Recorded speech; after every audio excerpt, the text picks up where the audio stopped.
qorigan oo garabka saan ugu jiro oo dhahay waa soo wareejiyay basaana u soo bixi hadda ficilka aniga waa sameeyay xabad ma dhacdo qof ma dhint xabadan amri ilaahay ku fakatay amri ilaahayna lama diidi karo qofka la dilsaaliyay marka qofka la dilaa taariikhda lama haayo nuclear inta fakaday umad baabi'iyay ka bacdina la yiraahdo waa naga fakaday lama haayo kandaa wuxuu ka fakaday sheena waliba waxa la sheegay Soomaaliya inuu ku soo dhici rabay magaalada ku soo dhaca waa magaalada buuqa ka jiray ma ahan raad dabargo'iisu ay saal tahay inaad gacantaada ku disho saaxiibkaadii ciidanka kugula jiray maadaama ay tahay dhaawac nafsiyadeed oo aad culus xambaarsanna murugo qoomamo iyo xanuun qalbi ah oo aan ka dhamaan sababtoo ah waa qofkii aad wada ceesteen u wada dagaalanteen hal ujeedo wajahdeenna hal cadow marka taasi miyaa shaki leh inay ku ahaa doonto mahadhamadow oo noloshaada oo dhan la soconaysa tani maanta waxa ay haysataa eedeysane nuur cabdi geedi nuur gaagaay maxkamadda darajada koowaadna loo soo taagay inuu nafta dhaafiye askari saftirsiga ciidamada ay ka wadaageen ilaa iyo unugta waana marxuum XW xoogga xasan yaasiin cabdulaahi oo u geeriyooday xabad AK47 nuuceeda tareeso dhegtana kaga dhacday 21kii bishii 12aad 2025 galkanna dhageysigiisa maxkamadda waqti badan kama qaadan raadinta ama jawaab u helidda yaa dilkan geystay sababtoo ah eedeysanuhu ma diidana in xabadda geerida marxuumka sababtay uu isaga riday laakiin doodu waa inuusan kas u ridin fartana ay ka daftay qof ka dhintay marxuum xasanna uu ahaa walaalkiis dilkaas lagu eedeehayo aan ku eedeysano meeshan hadda u taaganahay inuusan kas ahayn aniga xabaddan aan u dan lahayn oo walaalkay u wadin oo nin walaalkayo meelaan iskala tirsanaa oo ahay oo wax ciifan naga dhaxayn dagaal naga dhaxayn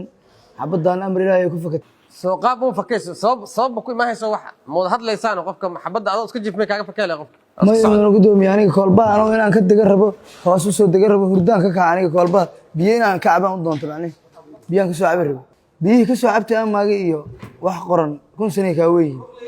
xeer ilaaliye gaashaanle maxamed cabdulaahi khaliif oo dacwadan ku matalaya xafiiska xeer ilaalinta ayaa u arkay kiiskan isdul istaagiisuna ay tahay in ridista xabadda AK47 ka dhacday dhimashada keentay ay ka horeeyeen hanjabaad ah in dhammaan 5 qof ee koolba waardiyaha saaran uu madaxa ka wada jarayo eedeysanaha si kas ana dilkan uu dhacay in wax soo noqnoqdo ay tahay dooda gacan ku dhiiglayaashu ee ah waa iga fakatay xabadda dhimashada sababtay waxaase la leeyahay hubku shaqo ayuu rabaa iyo gacmo ka adeegta qorigana ma aha mashiin kaligiis isrida xabadna ma fakan karto wadana gudoomiye eedeysanuhu wuxuu ku dhex dilay kolba waardigii shaqada laga hayay oo lagu magacaabayo K2 gudaheedu ku dilay dilkan waxaan ku soo eedeynay inuu kas yahay 195 biis xeerka ciidamada qalabka sidaan ku soo eedeynay isagoo boomo iyo faanad wato qori wato ayuu fuulay kolba waardi uusan shaqo ku lahayn ka bacdina ciidankii meeshaas shaqada ka hayay ayuu asoo dhahayo madaxan idinka wada jara oo xabad ku dhuftay mid kamid ah shaqada ka hayay meesha mudan gudoomiye qorigan oo garabka saan ugu jiro oo dhahay waa soo wareejiyay basaana u soo bixi hadda ficilka aniga waa sameeyay xabad ma dhacdo qof ma dhint mudan gudoomiye qorigan inay xabad ka dhacdo kaliya ma u baahan tahay in garabka laga soo bixiyo natiijadii ugu dambeysay oo ahayd inay xabad dhacdo ma ka bilaabataa mudan gudoomiye hadday saas tahay taariikhda lama haayo nuclear inta fakaday umad baabi'iyay ka bacdina la yiraahdo waa naga fakaday lama haayo maxaa ugu dan leena marka waxa ugu dan leena waxay tahay gudoomiye qorigan ayadoon shaqo dheer laga marin haduu ba xabad iska dhici karto nuclearna waa fakan karaa maxaa yeelay labadaba waxay ka siman yihiin inay hub wax dilaa yihiin dadkii sameeyeen waxay u sameeyeen process mudan gudoomiye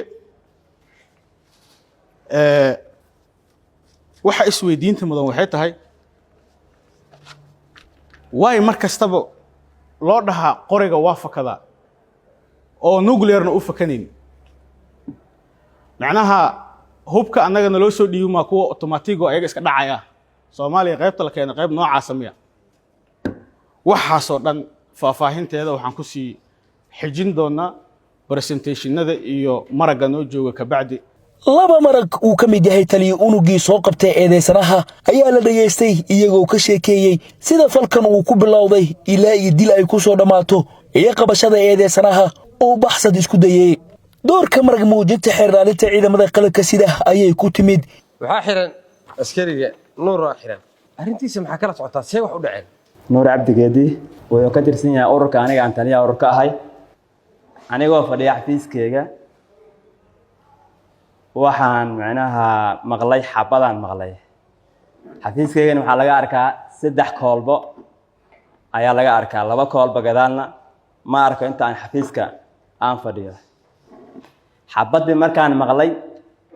ilaa amarkiis waxaa ila jooga heeganka sare ee 24 saac mas'uulka ka ah wax walba oo ka dhax xirada xabadda markaan maqlay heeganka sare ayaa waxaa amar ku siiyay inuu soo fiiriyo xabadda dhacdo oo ka war doono maadaama xabad ay kor u dhacdo aysan ahayn kadib markuu istaagay daaqada xafiiska uu fiirshay wuxuu ii sheegay in 2 askari ay isku haysato qori kadib isla markii waan fiiriyay markaan fiiriyay daaqada aan ka fiiriyay koolbaha ay run tahay 2 askari inay isku haystaan qoriga aakaha 2 askari qoriga isku haysto waxa weeye dilaaga nuur cabdi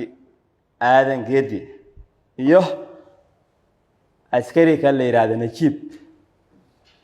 kadib baa waxaa qaatay go'aan waan soo baxay waxaan soo qaatay bastoolada aniga aan watay kadib maadaama askarta kale ay ka gambanayaan qoriga loo isku haysto aysan rabin inay dhibaato ku gaarto maadaama qoriga ay xabad ku jirto waxaan go'aan ku gaaray meesha aan ka soo cararayo inay xabada ka rido aan kor u rido xabada bastoolada aan watay kadib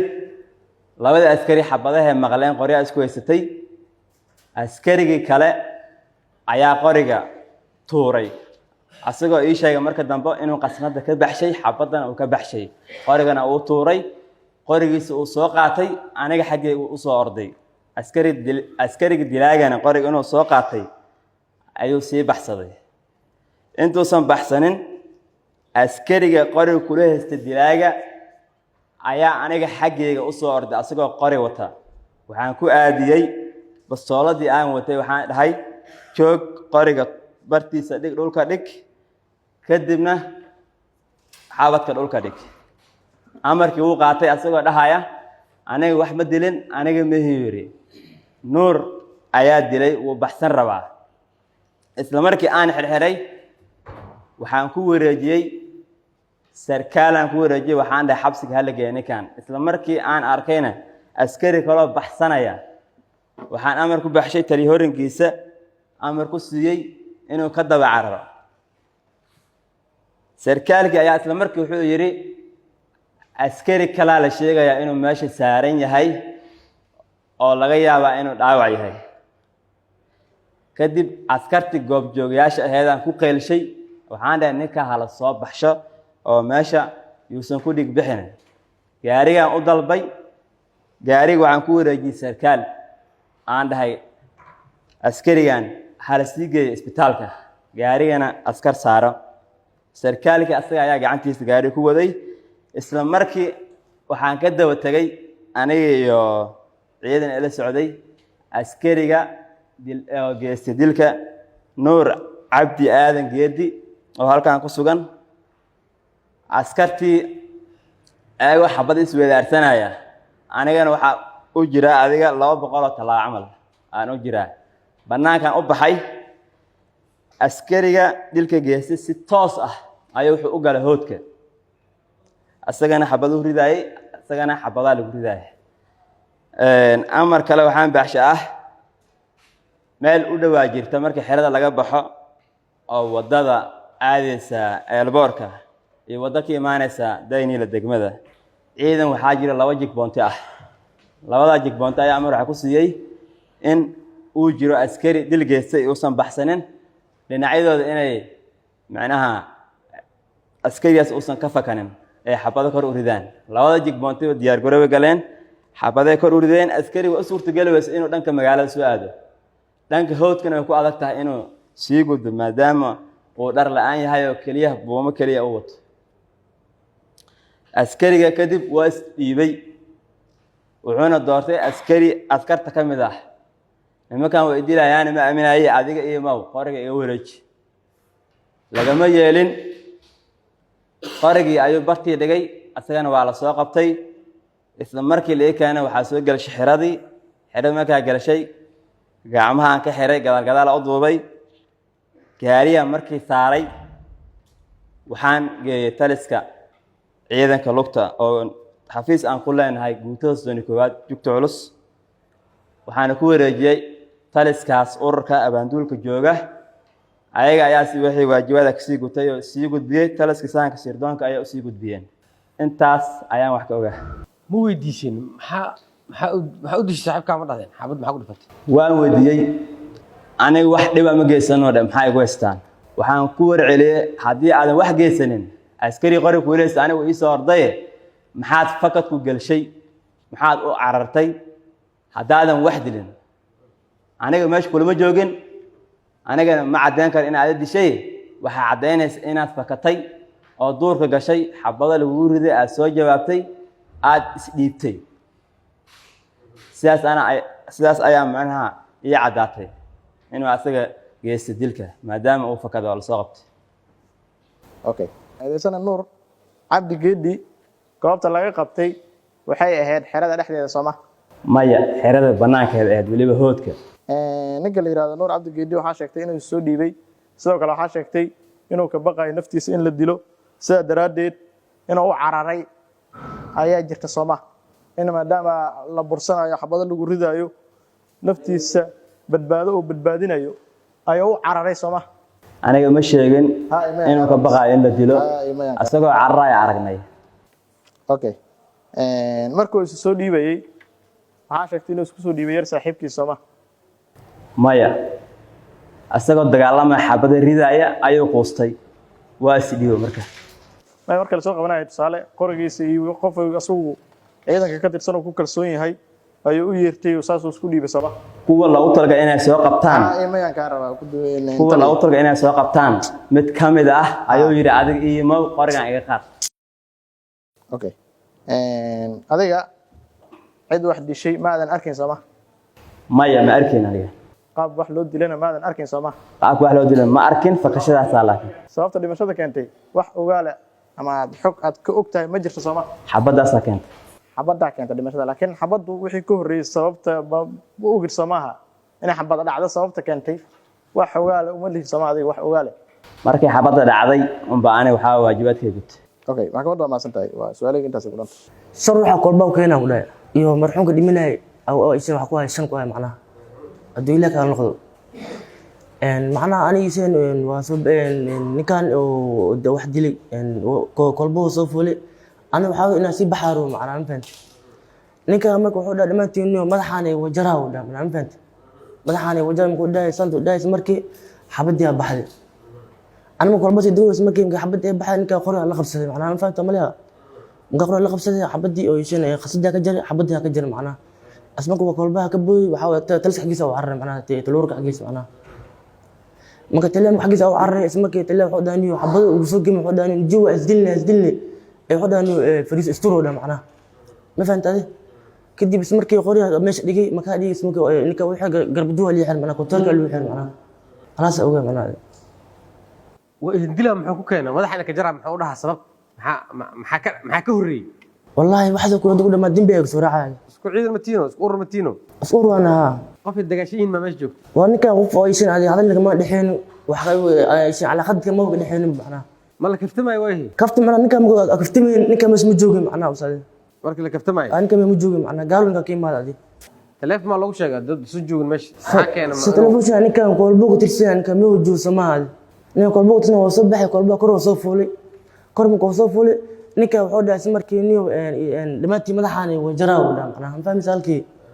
halkii soo dhigisay dhamaantii madaxaani wajaraa u dhaaqna markii madaxaani wajaraa dhaasay markii xabadii baxdo xabad marxuumka dhinta hada xasiyasan la ilaahu naxariiste asiga markaas intuu teegsay u taagantiin markaas marxuumka ma la doodoya ninkan ana wuxuu tagnaa kolba babkiis ma kameel soo kor kolba soo fuulay wuxuu tagnaa ani inaan si baxar waa inaan dib dhaafaro macnaheedu markaas aan dib dhaafaro markii way mana isha u dhaanka xabadii madaxaani wajaraa dhaay xabadii baxday ninka marxuumka dhintay ninkaas wax hadal aysan adi kafta ma dhixinbo ninkan wuxuu ahaa nin talitiimkiinu ahay macnaa ma fahmaysa halkii talitiimkan uu ahay macnaa taliitiim yaa idin ahay ninka dhintay ilaa maxay xasan yaasiin idin ahay adi markaa ninka ku boodaysa maxaa dareenta oo qoray la qabsanaysa markaas xabad markuu rido markii ninka xabad uu dhismay kan qoray la qabsaday xabadii ka jaray baalootada ma aysan oo qasad oo dhun tali ka jaray waa soo bood isma kolbaha ka soo bood tal xaqiiqo soo xaranay xabadda markaa isla qabsateen kadib ay dhacday mise ka hor dhacday markii xabadda kadib ninka qoray la qabsaday markii xabadda dhacday kadib qoray la qabsatay sabab hadda ninka hadii shan macnaa oo tagaa anu si jaafay islaam macnaa inta oo shan adigu jaafay islaam wax markii waa ka qabto maan atiisna sigal samaa atiisna adniga kugu dhifan astiri macnaa daa su'aal weydiinaysa bukaar qoriga ninka u raacsaday oo la kaftamayay oo sababtan in loo raacsado qoriga amaanka looga fura keentay adiga oo ahay Soma maya hore qoriga ugu furnaa Soma amaankiisa iyo wixii ninka amaan u furnay inuu fatas ma caday karnaa ninka khuris ma control macnaa ali marxuumka xabad fakata ku dhacday Soma ninka saanto dhahay iyo xabadii baxday macnaa xabad loogu talagalay ما أهد مثلا حبات فكتاه محمد وفاهم والله إنه أنا ما عندك إنه كقصة إنه قدي لي إنه إيش أدي أو غير قدي لك ما عندك لكن إذا حبدي إنها فكتي أوجا أنا أدي ونقدم من مرحومك مركو عيدا ككبيرة يوحي أهيد فكرة ديسة يتلديسة إن أو قرن كدلك الصومالي الدفاعي أو شهادة قاطع دينتو أصو شهيدة إنه بنتهد saasuu ahaa siduu rab laakiin ma aysan dhicin askari kale oo saaxiibkiisa oo tababar iskala yimaadeen oo sida hadda inta lagu cadeeyo qori jugta culus uu ka tirsan yahay jugta culus maxaa waay hubka culus waay xabad inta madax ugu dhuftay dilay marnaba ma suureysanayn inuu sidaas u dhimanayo ma suureysanayn mudan gudoomiye wuxuu ifka ugu tagay laba xaas iyo ilmo caruur yar yar ah waalidkiisa nool aabihiisa maxkamaddu jooga aabihiisa wuxuu ka tirsanaa ciidamada qalabka sida hadda retire waa mudan gudoomiye aabbaha dhalay marxuumka ilaahay u naxariistee xaaskii uu qabay oo hooyadiisa ah 6 bil ka hor ayay geeriyootay ilaaha oofsaday كبعد أصوات مركتاس إتيرانيداس لا نول حيا لا قدرته ومهم إلا آمنه لكن بشرا هاي إيموشنا نو أبورن هدنا ويل كاس سحق درن لو دله هذا سنها أودله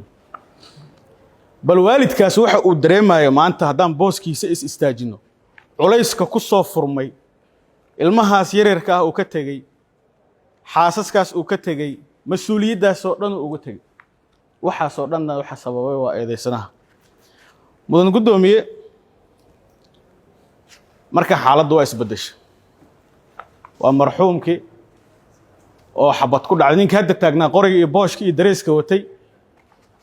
asoo xaalad kale ku jira waa kana waa xabadda markay ku dhacday cisbitaalka la geeyey sida aad dareemi kartaan madaxa u duuban macnaheeda dhegta midig hoosteeda korkeeda xabadda ugu dhacday sababta dhimashadana waxay tahay xabadii uu ku riday eedeysanaha ayuu u geeriyooday oo madaxa ah waxaan leenahay xasbi allah wa ni'mal wakiil ilaahay jannada firdowsaha ka waraabi mudan gudoomiye warqadii dhakhtarka waaye oo cadeynaysa inuu dhintay oo cisbitaalka ciidanka xoogga dalka Soomaaliyeed uu soo saaray waxaa ku saxiixan doctorka agaasimaha caafimaadka isbitaalka wuxuu cadeynaa inuu marxuumkaas geeriyooday xabad iyo dhiig baxna u geeriyooday mudan gudoomiye meeshaan sawirka koobaad waa kolbawaardiye ama sentiri wax lagu magacaabo waa meesha waardiyaha xerada laga hayo magaciisa waxaa la yidhaahaa K2 waa serial number ama yani waxay ciidanka isugu magac daraan waa arin ciidan waay K2 waa la yidhaha hadda kolbawaardiyahaas sawirkan labaad waa zoom in waa la soo dhaweeyay gudihii waay gudahan ku jirna hadda waa meesha la fadhiyay oo marxuumka uu ku dhintay waa mudan gudoomiye kolbawaardiyahan sida idin muuqataba taagu saaran yahay sababta taaga loo saaray waxay tahay in meel sare uu ka arko cadowga iyo waxa soo socdo ururka degan xeradan waxay ku seexdaan si niyada waardigaas qofka saaran ay ku seexdaan waardiyaha qofka haayo ayaa ka mas-uula amniga xerada iyo waxa ku xeendaaban mudan guddoomiye sida idinka muuqataba birta ay ka samaysan tahay waa bir bruufa waxa loogu talagalay waxay tahay xabadi hadday soo dhacdo waardiyihii inuusan ninka koowaad dhinta uusan noqon oo difaac uu helo mudan guddoomiye marxuumka dhintay wuxuu ahaa marxuumkii waardiyaha haayay shaqada markaas asaa saarnaa waardiyuhu saarnaa eedaysanaha shaqo ma lahayn asagoo qorigiisa booshkiisa watuu soo fuulay meeshaas wuxuu dilay ishii waardiyeynaysay ayuu dilay xadiiska nabiga sal alla alay slam wuxuu ahaa laba ilba naarta ma taabato il ilaahay dartiisa u ilmaysa iyo il u soo jeeday waddadii ilaahay marxuumka waddada ilaahu u soo jeeday oo ah in ururkan meeshaan degan dhanba uu amnigooda sugo mudan guddoomiye garsooreyaal maxkamadda sharafta leh xabadda madaxiisa ka baxday meeshaas birtaasay ku dhacday goobinta hadda aan soo saarnay waxay kuu caddaynaya inay bruuf tahay ma aysan ka dhex bixin madaxa laakiin bruuf miya maya waa saa aragteenoo dhiiggiisii baxay mudan guddoomiye meeshaan waa meeshuu ku cararay markuu falka geystay badanaa inta niijarka haddaan arkaynay ciidanku markay argagax noocaasa ay galaan qoriga inta dhigaan ashhaataan ayay u gurmanayay saaxiibkiisa laakiin eedaysanaha waa carare intaas kuma simin xabaduu ridi ciidanka xeradan waardiyeynayuu la dagaalamay beekaa'imyo in lagu rido oo lagu istaajiyey ayay danta qasabtay mudan guddoomiye qorigan qoriga falka lagu geystay waaye laakiin eedaysanaha wuxuu rabay qorigan marka aan hadda fiirina marmarsiyihiisa qoriga inaan xirnay ahayd macnaha qoriga in la xiro oo booskaas la geliyo asiga la daayo la dhaho aday iska fasax dambi malid maxaa yeelay eedda wuxuu u saaray qorigaanu u saaray wuxuu yidhi qoriga anoo soo wareejinaya xabadaa ka dhacday macnaheeda asaa isridi waaye in qorigan la eedeeyuu rabay mar kastana mudan guddoomiye gacan ku dhiiglayaashu waxay eedda saaraan hubkay saaraan waayo mar kastaba hubka fuustada loogu riixaa macnaheeda ma hadlaayo qorigan ma dhahaayo warniyahow adaa ammaankaas furay oo muxuu ahaa xabadda raaciye oo qasnada gashatay oo ninka ku aadiyey adaa muxuu ahaa reeshada taabtay aniga maahi ma dhahayo ma isdifaacayo qorigaas sideedana waxaa la yidhaahaa marka tababarka lagu jiro gaar ahaan hubka marka la baranayo qaybta hubka waxaa la yidhaahaa macallimiinta aaday waxay ugu celceliyaan alaalatu barii'a la yidhaha aljundiyi mas-uul aaladdan dembi ma laha askarigaa ka mas-uula oo gacanta ku haya dadka xitaa inta hubka qaato isdilaayo mudan guddoomiye naftooda ma necba laakiin asile haddana inta waxaan boroseyskan dhan maro uu isku aadina ama aqoon daraha u noqoto ama waxay doontaa u noqoto sidaa darteed mudan guddoomiye aaladdaas bari waayo wax dembiya male xerooyinkaa lagu bartaa baaraha sahanka iyo sirdoonka iyo natiijada baarista waxaa dhacday eedaysanaha iyo marxuumka oo dhimanaya oo ah taliya tiimka ku qornay sambaaga falka uu ka dhacay iyo waxaa dhacday taliya marxuumka dhimanayo iyo 5 askari oo asaga xukumayo isla saaran koobaha waadiyaha ayaa waxaa yimid eedaysane nuur cabdi geedi markuu sambaagi soo fuulay ayaa marqaati ka mid ah marqaatiyaasha oo hadda oo maqan lagu magacaabo Cabdiraxmaan Xasan Cumar ayaa wuxuu ku dhahay nin hawiye ayaa hadda yimid kadib eedaysanaha erigii oo dhahay Cabdiraxmaan ayuu ka xanaaqay xilligaas oo meesha soo fuulanay sambaaga qori amaankiisa uu furnaa kadib wuxuu ku dhahay hadal ah dhammaantiin baasani marinaya hadalkii markuu afka dhamaanayay qorigiisa xabad baa ka dhacday waxayna ku dhacday xabadaas marxuum XW 45339 xasan yaasiin cabdullaahi axmed waxayna u dhacday xabadaas dhegta midig taasoo sababtay in marxuumka goobta looga soo qaado soo dhaawaca kadibna la geeyey staal digfeer halkaasna uu ku geeriyoodo mudana gadoomiye gunaadka baaristayda natiijo baaristiiskan waxaa noo soo baxday in eedeysane nuur cabdi guuleed aadan uu si bareer u dilay marxuumka lagu magacaabo xasan yaasiin cabdulaahi axmed waana soo gebgabay mudana gadoomiye sabab uu u baxsado ma jirto Soomaa maadaama qorigiisii la qaaday qasnadiina laga qaaday oo rasaas meeshaas aysan jirin idan baxsi ma jirto Soomaa oo baxsaday okay hadduu baxsaday markii qoriga laga qaaday kadib baxsaday Soomaa ma macal qorigiisu qaato kuwa ku dagaalamo baxsaday goobta falku ka dhacay isla markii waqtigii falku dhacay waxa sheegtay in qoriga laga qaaday okay nin qori laga qaaday goobtii falku ka dhacayna joogo waa la qaban karay Soomaa may waxa diiday maadaama qori la'aan yahay maadaama qoriga laga qaaday saasiga dhan laga qaaday ragga dhalinyarada marka dambe soo qabanayo markaas way qaban kareen Soomaa eedeysana hadduu rabo inuu baxsado ragga qaar way naxeen ninka ugu dhiirfanaa waxa ay Cabdinajiib qori kula dhigay markuu qoriga ka qaadan qoriga meesha ku tuuray qorigiisu soo qabsan jaranjarada ka booday Cabdinajiib qorigiisa naftiisa xabada ka dhacday Soomaa may faraka ciyaar u dhaxeeya Cabdinajiib iyo Nuur darteed ay xabada u fakatay Soomaa may xabada sababta keentay inay fakato waa labadan inuu qoriga isku la dhigtay waa Soomaa may rooda ma santa ha lagu xukumo dil toogasho ah si ay wacyigelin ugu noqoto askarta kale ee ku kaftama hubka iyo rasaasta ku xigeenka xeeraliyaha guud ee ciidamada xeeraliya gaashaale maxamed cabdulaahi khaliif ayaa sidaasi maxkamadda ka codsaday maxkamaddu waxaan u soo bandhignay laba marqaati oo mid ka mid uu yahay taliyihii qabtay eedeysanaha asigoo baxsada iyo askari lagu magacaabo Cabdinajiib oo goobjoog ahaa meesha falku ka dhacay uu joogay waxaan maxkamadda u soo bandhignay marag muujimihii kiiska uu ka mid yahay qori AK47 iyo sawirada goobta laga soo qaaday mudan gudoomiye waxaan kaloo soo bandhignay qiraalkiisi oo maxkamadda u akhrisay gudoomiye sheekada saxdeeda isla qiraalka loo ku yaala qiraalka wuxuu leeyahay ammaanka aniga furay si kaftan ahaana u furay askari xasay la yiraahaana kula kaftamay amaanka furan mudan gudoomiye arimahaas ayaamahan waa soo bateen isbuuc ka hor maxkamadda waxaan hor keenay waalid dilay wiilku waalidka u ahaa markay maxkamaddu weydiisana uu yiri waa ku kaftamay mudan gudoomiye waxaan maxkamadda hor keenay wiiga la soo dhaafay askari xabad dashiika inta soo qaatay burus u qaatay oo gargaraacay ka bacdina saaxiibkiisa labada indhab beeliyay markii la weydiino uu yiri waa ku ciyaaray sidoo kale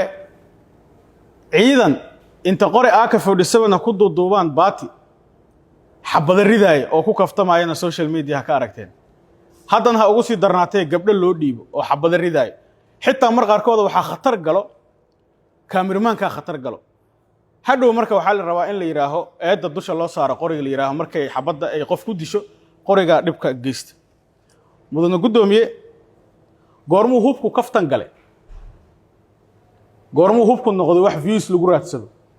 goormuu hubku noqday wax lagu ciyaaro miyuusan ahayn aalad wax disha oo naftaada iyo nafta walaalkaaga ba khatar ku ah in generally waxa la yiraahaa xayaatul jundiy fi almaydaan على مدى الضرب والتعمير عليها قفك أسكريجا نلشي سمرك وفجارها الدجال كجوجو وحكو حرنتا إنه سرفايف قريو سيدو قريجا أراعيو حبض أريدو أو مرك الله ساقه بقى إنه فرفضي ديو أو حبض أنت لو له هرمرين أو كهرمر واي لو ديه واي على مدى الضرب كلي لو كوبي واي أو إنه رداه لو جي كده كجرت مدن قدومي وحواي qoriga hadaad xabada dhuunta geyso waa ina qof dilayst waa in qofku hortaagan oo cadow aad dilayst muddo gudoomiye laakiin hadda waxa aragnaa sida eedeysanayaha uu sheegayo iyo kiisaska badan ba hadda soo maray dhuunta in xabada la geeyo amaanka la furo waa farki ciyaar la yiraahdo muddo gudoomiye si ay tusaale cad ugu noqoto wacyigelin ugu noqoto ciidanka intiisa kale annagoo cugsanayna aayada 195 178 suuratul baqara in eedeysanaha lagu qaado ciqaabta ay dhigayso ah dil toogasho in lagu xukumo maxaa yeelay waa cadeyn dhamaan falka wuxuu ku geystay iyo sidoo uu geystay iyo asbaabtii waxaan codsanaynaa in aayaddaas na farayso annafsu binafsi ah in la toogtaan codsanaynaa maxkamadda waa mahadsanta qareenka hoosna ka difaacay muwakilkiisa eedda xafiiska xeerlaalinta ee kas ahaanshiyaha dilka ayaa isna isxijiyey in falkan uusan dhaafsiisnayn kama sidaas darteedna codsigiisa uu yahay bixinta magta marxuumka wadana gudoomiye wadana garsoorayaal xafiiska xeerlaalinta wuxuu ku soo eedeeyay muwakilkayga qodobka ah 195 bis xeerka ciqaabta ciidamada qalabka sida iyo aayadda 178aad ee suuratul al-baqara wadana gudoomiye wadana garsoorayaal xafiiska xeerlaalinta markii laga tagay eediisa haba yaraatay cadeen arintaas cuslaynaysa uusan keenin maxkamadda taasoo ku waajibinaysa qodobka 163aad iyo 110aad ee xeerka habka ciqaabta Soomaaliyeed arintaas maxaa u leeyahay أولاً هذا حفظك حير على أنت مدن قدومية سواء قبضك بقولت ضواتني كواد فرقدي سكواد حرف كيس دي وحي هاد إن أولاً لفافاهيو فافاهن دير أو كبحيو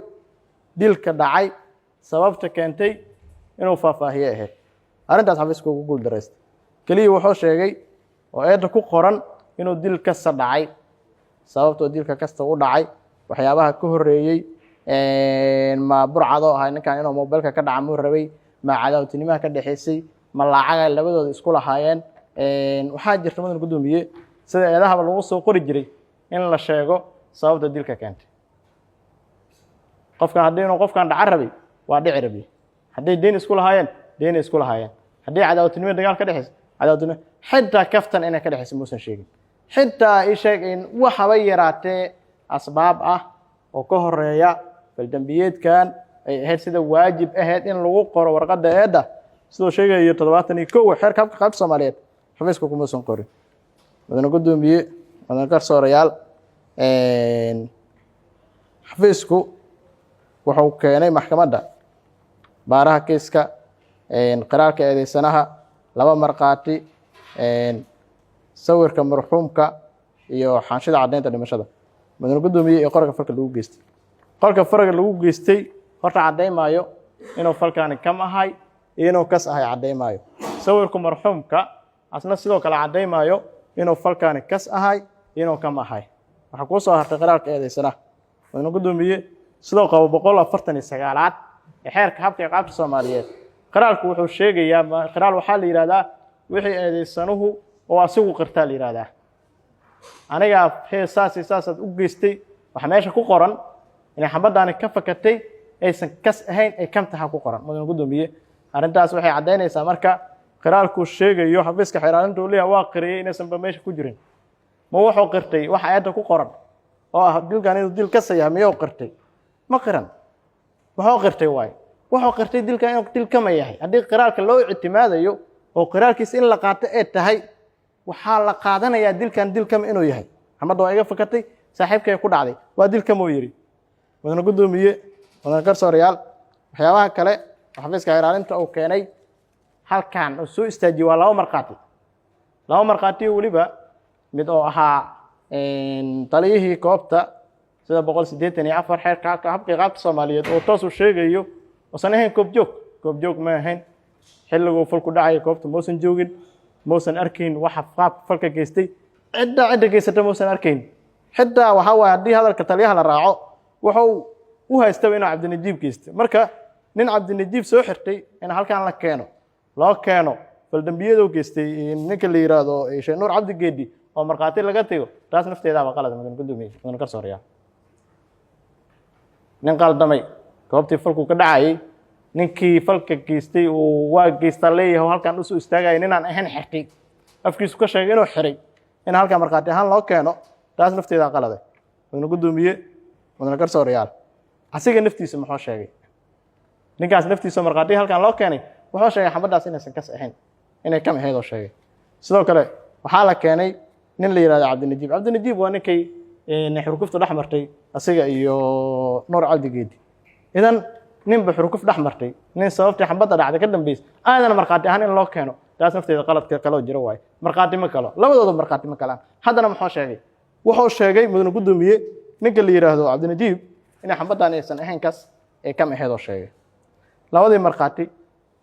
oo sax aan ahayn laba markhaatiyo ahayd midna mid nin xurguf ka dhexaysay oo is aflagaadeeyeen oo qorigaba kula dhigay sababta keentana qorigaas inuu kula dhigay ahayd sidii uu sheegay sheegeen baaraha ayaa dhihin markhaatigii asigii ka horreeyey oo taliyihii meesha ahaa yaa waxay sheegeen mudane gudoomiye mudane garsoorayaal inay falkan faldambiyeedkan xabadda sababta u dhacday ee ahayd si kama inay u dhacday sheegeen mudane gudoomiye mudane garsoorayaal waxaa kaloo keenay xafiiska ilaalinta baaraha kiiska goobjoog ma ahayn goobta falku ka dhacday muusan joogin muxuu ogaa karaa wixii loo sheegay ogaa karaa yaa u sheegi kara dadka maxkamadda la keenaa u sheegi kara dadkii maxkamadda la keenay waxay noo sheegeen xabadda inaysan kasu dhicin marka baaris kaloo sameeyna ma jirtaba baaris kaloo sameey haba yaraatee ma jirto xabadda qoriga ka dhacdo san baarin qaabka xabadda ku dhacay xabadda waxaysan ahayn oo san baarin kaliya dad oo wareysay dadkiina maxkamadda waa wareysay intaasaa ugu filan marka halkaas ugu gubdo baaraha kiiska qoriga ee AK47 mudane gudoomiye haddii xabadda qor ee AK47 ka dhacday aysan kam noqonin maxaa kam noqonayo ma nin toorey loo qaato toorey la geliyaa kam noqonayo maxaa kam noqonayo ma nin ina lagu xiray xarig ceeji meel laga soo laalaadiyaa kam noqonayo sababaha dadka loo dilo waxaa ka mid ah in toorey qof lagu mudo in la ceejiyo in waxaas oo dhan ka mid ah idan in xabad lagu dhuftaa ka mid ah haddii xabaddii oo weliba ay tahay aalad nin soo sameeyey laga filan karo wax walba la arkay waxaa xaqiiqa ah nin qoriga wato isku dhaawacay way jirtaa maxkamadduna way ogtahay annagana waa ognahay marka qori ninkii watay isku dhuftay oo uga fakatay lugtiisa ama jilibkiisa maxaa diidaya in qof saaxiibkiisa ugu fakato cid diidaysa ma laha waa iga fakatay hadduu yidhi warkaama fakanina meesha taalo haddaysan kaa fakanin maxaa lid ku ah oo xafiiska xeeraalinta nala wadaagi karaa haba yaraatee ma jirto wuxuu nala wadaagi karo keliya waxa meesha la keenay waa inay ka fakatay sida xaqiiqdana waa inay ka fakatay mudane gudoomiye mudane garsoorayaal sidoo kale xafiisku wuxuu halkan ka jeediyey khudbad aad u dheer oo ku saabsan nuclear ma fakado haddaan fakadana UK ma jiri lahayn 2023 bishii May Kandaa wuxuu ka fakaday Shiinaha weliba waxaa la sheegay Soomaaliya inuu kusoo dhici rabay magaalada kusoo dhaca waa magaalada buuqa ka jiray idan marka Jaynaha wadanka ugu awood badan ah ugu tiknoolajiga ugu casrisana Kandaa ka fakaday ayaa jira taas inuusan ogeyn oo malena xeraaliyo marka ma faka karaan waaye ma faka Kandaa la faka karo qoraya faka karo ninkii wado ku fakaday ninka la xaq sheegay ninkii wado dhaawacay oo sideeyo karabka ku siday ayuu dhaawacay mudane gudoomiye mudane garsoorayaal waxa meesha yaalo waxay tahay waa eedeysanaha intoo sheegay waaye eedeysanaha intoo sheegay intoo asigu qortay intoo dilkan dil ka sahayn inuu dilka ma aha ninka saaxiibkiisa aha intaas oo sheegay okay mudane gudoomiye mudane garsoorayaal dilka ma qodobada ma ku jira ha isla qodobka dhan oo sheegay xafiiska xeeraalinta qodobka ka dambeeya dilka ma sheegaya 195 tarees xafiiska xeeraalinta uu soo qaadan karay inuu soo qaatay ahayd oo u furneed inuu eedda hadda markuu ogaaday markhaatiyadii dhageystay inuu eedda wax ka bedel ku sameeyay isla markii yiraahdo dilkan ka sameeyay kama ahayd inuu yiraahdo ahayd ilaa eeddiis quraanka ma sheegay ha aayadda 29 suuratul nisaa wuxuu leeyahay قال الله تعالى بعد أعوذ بالله من الشيطان الرجيم ومن يقتل مؤمنا خطأ فتحرير رقبة مؤمنة ودية مسلمة آية سوي شيء إن مؤمن ومن قتل مؤمنا خطأ إنه قف مؤمن لو دلو سخطأ إلى أدي القرآن كأساكو عدي إنه دل كان دل كما أو جر إلى أدي سأساكو عدي حركة وكعدي أصل حركة عندما قالت عندما ده قلب كيسا سياشن شناكو عد إنه دل كما جرو إذا من قدوم بيه maxkamadda sharafta leh marka intaas ka soo gudbo waxaan rabaa yaa waayo qof nuucee waayo Nuur Cabdi Geedi Aadan nin 5 sano ciidamada xooga u shaqeeya waaye nin naftiisa oo waxa ugu qaalisan la bixiyo waaye sidii uu adeegi lahaa dadkiisa dalkiisa iyo diintiisaba mudane gudoomiye waa nin goobta falku ka dhacay aysan ahayn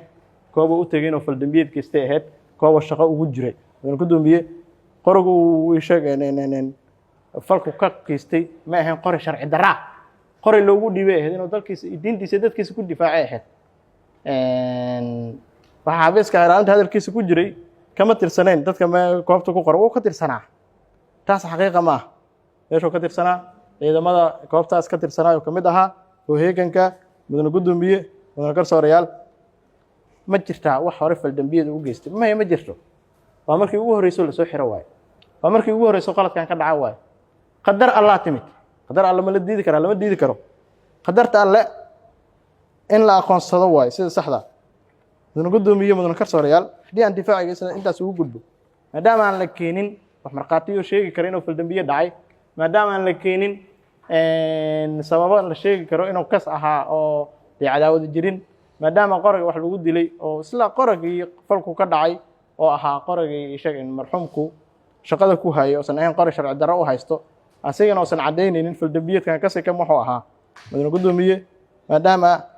markhaatiyada halkaan la keenay dhammaantood ay qireen xabadaan inay ahayd xabad fakatay si fakad ahna ay ugu dhacday marxuumka maadaama arkaanta ay sheegayeen markii faldambiye dhacayo waxaa waaye waa inuu faldambiye dhaca waxaa la yidhahdaa jiro qasad